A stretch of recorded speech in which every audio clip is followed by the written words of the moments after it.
Êxodo capítulo 19, versículo 1.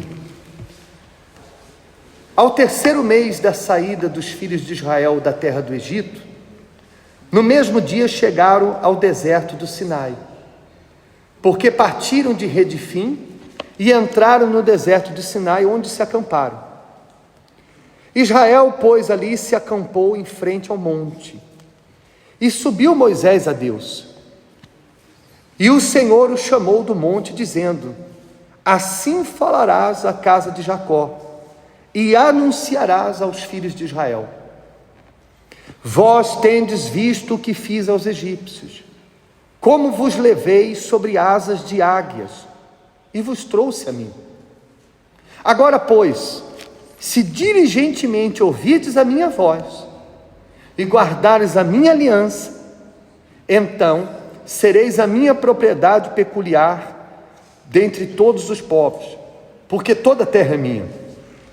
E vós me sereis um reino sacerdotal e um povo santo. Estas são as palavras que falarás aos filhos de Israel.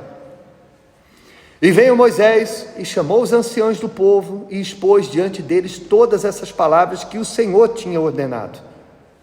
Então todo o povo respondeu a uma voz e disse: tudo que o Senhor tem falado, faremos. E relatou Moisés ao Senhor as palavras do povo. Então, logo depois que Deus tirou o povo de Israel do Egito, onde eles eram escravos há 400 anos, Deus levou eles, estava levando eles em direção à terra prometida. Mas antes de levá-los à terra prometida, Deus levou eles ao Monte Sinai. E lá, antes de entrar na terra prometida, Deus queria fazer uma aliança com o povo. Era mais ou menos como aquele noivo que compra uma casa, mobília toda a casa, pensando em morar com a sua futura esposa ali o resto dos seus dias.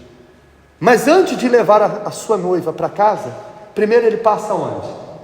No altar, para fazer uma aliança com ela, e depois que fizer aquela aliança no altar, levar para a casa que ele preparou, que ele construiu, para viver com ela ali o resto dos seus dias.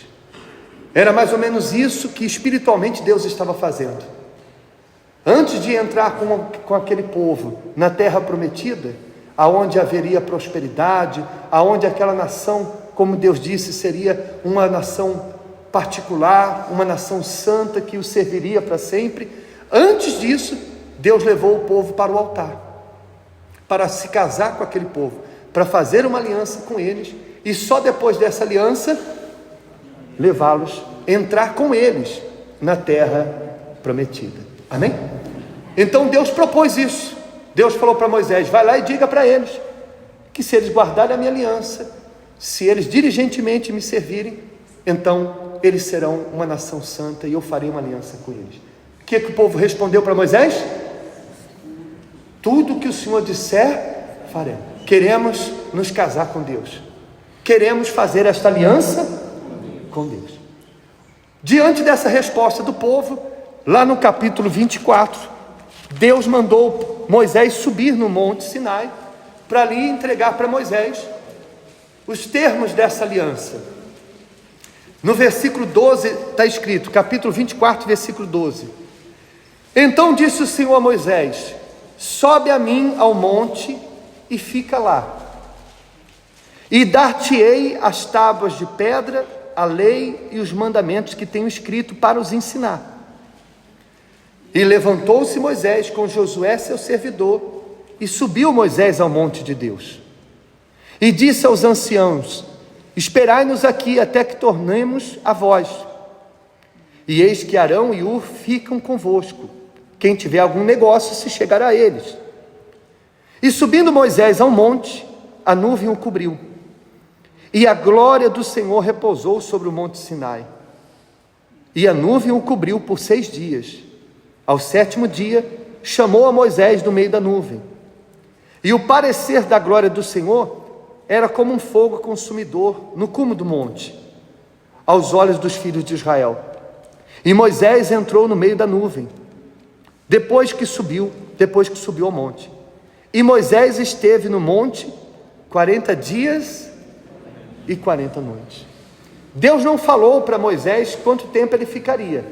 Deus disse: sobe e fica lá, que eu vou entregar os termos desta aliança, as tábuas da lei, para que você possa levar para o povo. E diz a Bíblia que Moisés ficou lá durante quantos dias? 40 dias. Enquanto Moisés estava no topo do monte, o povo de Israel estava acampado embaixo, ao pé do monte. Amém?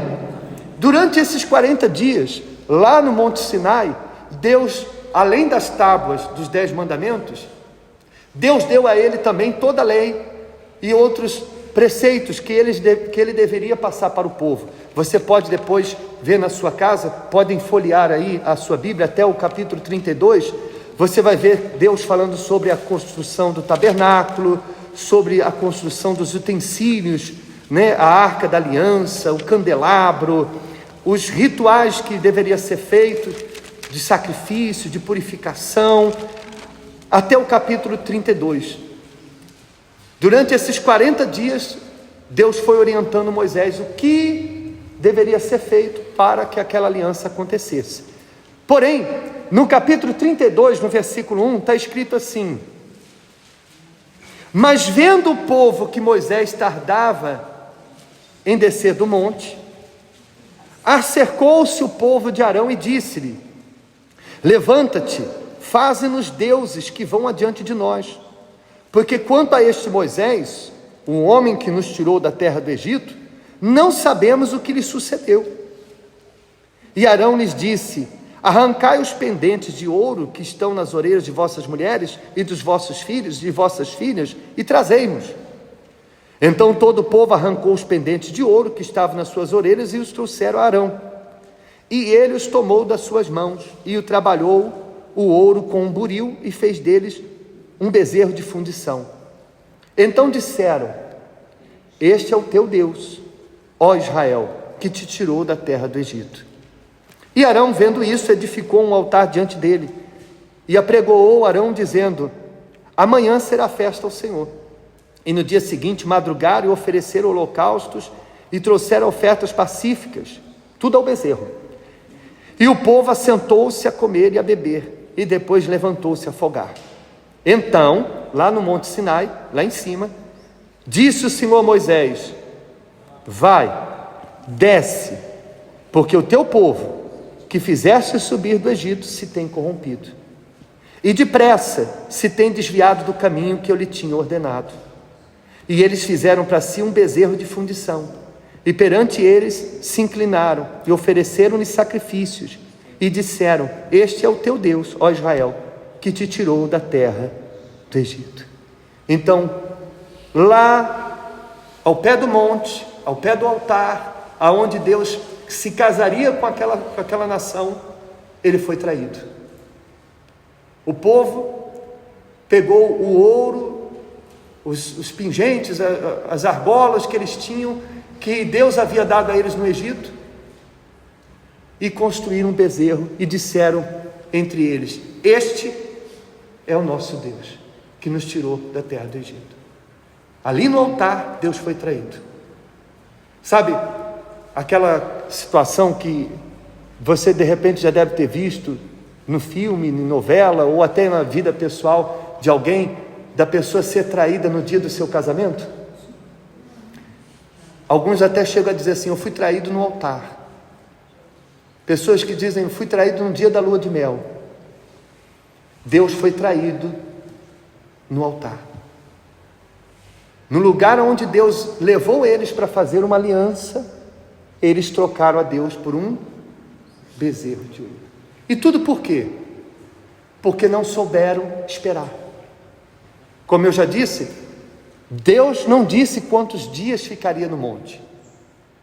Então, para aquele povo que tinha ficado 400 anos no Egito como escravo, para eles 40 dias, esperar 40 dias era demais.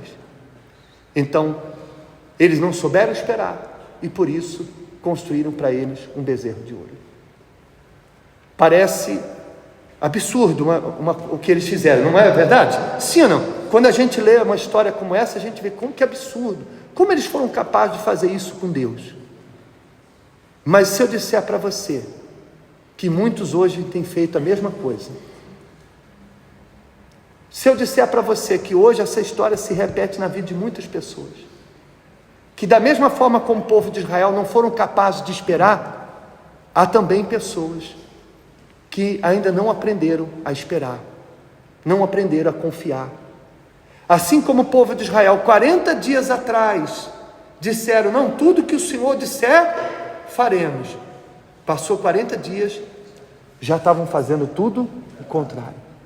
Não é assim que muitos têm feito hoje? Chegam no altar, dizem, Senhor, a partir de agora eu vou ser diferente. Vão ao batistério, batizam-se nas águas, Senhor, a partir de agora a minha vida será diferente. Eu vou deixar isso, eu vou fazer aquilo. E num curto espaço de tempo, já são capazes de fazer tudo o contrário daquilo que prometeram. Quantas pessoas que, assim como o povo de Israel, colocou um bezerro de ouro no lugar de Deus, quantas pessoas que colocam outras coisas no lugar de Deus? Esse bezerro de ouro hoje, ele pode ser uma pessoa, pode ser um sonho pessoal, qualquer coisa que você faça dela um Deus para você, qualquer coisa que seja mais importante do que o seu relacionamento com Deus, se torna um bezerro de ouro. Quando a pessoa, porque não consegue esperar, ela quer ser rica, quer prosperar, mas ela não é capaz de esperar até que isso aconteça, e por causa dessa espera, olhe para mim por favor, por não saber esperar, ela é capaz de trair a sua fé, trair o seu Deus, ela é capaz de fazer coisa errada para enriquecer rápido, ela está fazendo do dinheiro um bezerro de ouro. Quando a pessoa na vida sentimental, ela não sabe esperar o dia do casamento e se entrega antes da lua de mel. Quando a pessoa que está esperando em Deus, que Deus coloca uma pessoa de Deus no caminho dela, e ela não sabe esperar, e casa-se com o primeiro incrédulo que se oferece para ela ou para ele, ela está fazendo dessas pessoas um bezerro de ouro. Tudo que ocupa um lugar que deveria ser o lugar de Deus na sua vida, se torna um bezerro de ouro. E qual é a consequência disso? Quando Deus viu lá do Sinai, imagine a decepção, ele preparando as tábuas, ele preparando a aliança para se casar com o povo, e o povo lá embaixo construindo bezerro de ouro para eles.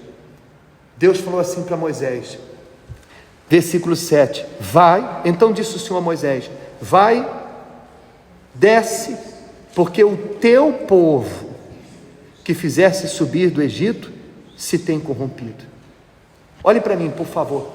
Se você puder ler os capítulos anteriores do livro de Êxodo, você vai ver que Deus se dirigia ao povo de Israel dizendo, o meu povo. Já lá desde o capítulo 3, quando Deus mandou Moisés avisar a Faraó para deixar o povo de Israel sair, Deus disse para Moisés, vai lá e diga para ele deixar o meu povo sair do Egito. Até aqui, Deus chamava o povo de Israel, meu povo. Agora Deus estava dizendo para Moisés, o teu povo. Mas não é que Deus estivesse rejeitando aquelas pessoas, porque essa rejeição foi consequência da escolha que eles fizeram, porque quem fez isso foram eles próprios. Porque no versículo 4, quando eles construíram o bezerro, no versículo 4 eles disseram, este é o teu Deus, ó Israel, que te tirou da terra do Egito. Então olhe para mim, por favor. Eles construíram o bezerro, apontaram para o bezerro e disseram, este é o teu Deus, ó Israel. Ou seja, este é o nosso Deus. Então, como é que Deus poderia chamar um povo de seu povo, se o povo estava chamando um bezerro de seu Deus? O que eles estavam recebendo era consequência, o tratamento que eles estavam recebendo era consequência do tratamento que eles estavam dando a quem? A Deus. E tem gente que não se dá conta de que o que ela está recebendo hoje é só consequência do que ela está dando para Deus. Tem gente que é frio no seu relacionamento com Deus. Tem pessoas que chegam na igreja no domingo pela manhã frio e saem frios. Chegam vazios e saem vazios. Às vezes vê outras pessoas dizendo, poxa, que reunião maravilhosa, e ela fica assim, não vi nada diferente. Às vezes ela termina a busca e vê pessoas felizes, com semblante de que tiveram ali um momento de alegria com Deus, e ela acaba a busca, já está vendo a hora de ir embora. E ela não entende que o que ela não está recebendo é resultado do que ela não está dando para Deus. Assim como ela não está se entregando, ela também não está recebendo. As pessoas que tratam a Deus com desfeita, que durante toda a semana desprezam a Deus, fazem a sua vontade e se recusam a renunciar às suas vontades para fazer a vontade de Deus, como é que pode chegar aqui no domingo de manhã e receber o Espírito Santo? Se durante a semana o que elas dão para Deus é desprezo, rejeição, ela tem tempo para tudo, mas não tem tempo para buscar a Deus, como é que ela pode chegar aqui no domingo e receber a presença de Deus, se ela só dá a presença dela para Deus de forma religiosa aos domingos pela manhã? Então muitos estão recebendo hoje resultado do que estão oferecendo para Deus. Deus estava tratando o povo da mesma maneira que eles estavam tratando a Deus. Percebe? Sim ou não? Então você observa o que aconteceu como consequência disso. Capítulo 33, versículo 1. Disse mais o Senhor a Moisés: vai e sobe daqui, tu e o povo que fizeste subir da terra do Egito, para a terra que jurei a Abraão, Isaque e Jacó, dizendo: a tua descendência darei. E enviarei um anjo adiante de ti, e lançarei fora os cananeus, os amorreus, os heteus, os perizeus, os heveus e os jebuseus, a uma terra que mana leite e mel, porque eu não subirei no meio de ti, porquanto és povo de dura cerviz, para que te não consuma eu no caminho. Então qual foi a consequência de tudo, daquela traição, daquele desprezo? Deus disse: já que eles não querem a mim como seu Deus, então eu prometi que daria a eles uma terra que manava leite e mel, e que estaria com eles naquela terra. Então eu vou cumprir o que eu prometi, vou dar a terra para eles que eu prometi, mas eu não posso estar com quem não quer estar comigo, eu não posso ir com um povo que não quer a minha presença. Então Deus disse para Moisés: pega o povo, vai em direção à terra prometida, eu vou enviar um anjo que vai guardar vocês pelo caminho, que vai guiar vocês. Quando chegar lá, esse anjo vai tirar os moradores daquela terra, esses povos todos que já viviam na terra antes do povo de Israel lá chegar, e tudo que eu prometi eu vou cumprir. A terra que eu prometi eu vou lhe dar, mas a minha presença que eu tinha prometido, vocês não vão ter. Então, diante dessa proposta, alguns que não queriam saber de Deus, só da terra prometida, estavam satisfeitos. Se ele vai estar ou não, não importa. O importante é a gente estar na terra da gente, terra próspera. Não é assim que muitas pessoas fazem dentro da igreja? Ela não quer saber de se entregar, receber o Espírito Santo. Esse assunto não interessa. Ela quer ser curada, ela quer ser liberta, quer prosperar. Então muitos, no lugar de Moisés, queriam: tá bom, Deus, se é assim que o Senhor quer, então desde que o Senhor garanta que vamos chegar lá em segurança e vamos ter a terra que o Senhor prometeu, não tem problema. Mas Moisés não era assim. Moisés disse para Deus no versículo 15: então lhe disse: se a tua presença não fores conosco, não nos faça subir daqui. Amém? Olhem para mim, por favor. Moisés disse: não, se for para nós estarmos na terra prometida e o Senhor não estiver conosco, nós não vamos sair daqui, do pé deste monte, enquanto o Senhor não for conosco. Veja a diferença que há entre uma pessoa que serve a Deus por interesse, daqueles que servem a Deus por causa de quem Deus é para ela. Ele abriu mão da terra prometida, algo que ele desejava, como todo o povo, sonhavam com a terra que estava prometida para eles há tantos anos, e Moisés simplesmente disse: não, eu abro mão de tudo isso, fico aqui nesse deserto, onde é uma terra seca, cheia de perigos, não há conforto, mas pelo menos a tua presença está aqui conosco. Sabe aquela pessoa que diz assim: eu fico solteiro, mas não perco a presença do meu Deus. Sabe aquela pessoa que diz assim: eu posso perder um emprego, mas eu não perco a minha salvação. Sabe aquela pessoa que diz assim: eu perco um amigo, mas não perco a minha comunhão com Deus. Moisés estava dizendo: eu fico sem a terra prometida, mas não fico sem a tua presença. Será que você seria capaz de fazer isso se estivesse no lugar de Moisés? Porque Moisés estava dizendo que abriria mão da terra prometida se fosse preciso, só para ficar com ele. Às vezes, quando chega um propósito como o que nós estamos começando hoje, do jejum de Daniel, tem gente que não é capaz de abrir mão das distrações para ficar com Deus. O que diria se ela tivesse que abrir mão da terra prometida para viver no deserto? Então, Moisés disse: eu não saio daqui se a tua presença não for conosco, e abro mão do que for preciso, até da terra prometida, mas não abro mão da tua presença na minha vida. Amém? Diante dessa resposta, que Deus já sabia, porque Deus sabe todas as coisas, Ele certamente na sua soberania já sabia que essa seria a resposta de Moisés.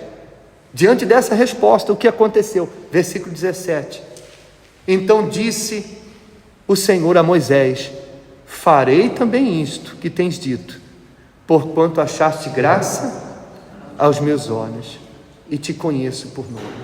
Essa expressão "te conheço por nome" você vai ver muitas vezes no livro de Êxodo, que era uma expressão como quem diz assim: você é próximo, né? Você sabe, por exemplo, há pessoas que você conhece de vista e outros que você conhece por nome. Então, em outras palavras, Deus estava dizendo: tá bom, Moisés, eu vou com você porque eu te conheço, eu sei quem você é, eu sei que essas palavras suas são sinceras. Amém, pessoal? Então, diante disso, o que o Espírito Santo está revelando para você agora? Se você ainda não recebeu o Espírito Santo, se a presença de Deus ainda não está dentro de você, o que é que está ocupando o lugar que a presença de Deus deveria estar ocupando? O que pode estar sendo um bezerro de ouro para você hoje? Se você diz assim: pastor, eu reconheço que eu quero o Espírito Santo, mas existem tantas coisas que eu quero mais do que o Espírito Santo na minha vida, e por isso eu estou vazio. Eu estou como aquela pessoa sedenta, procurando de todas as maneiras resolver os meus problemas, nem resolvo os meus problemas e nem recebo a presença de Deus. Eu quero mudar a partir de hoje. O Espírito Santo está dando essa oportunidade. Amém? Fiquem de pé, por favor.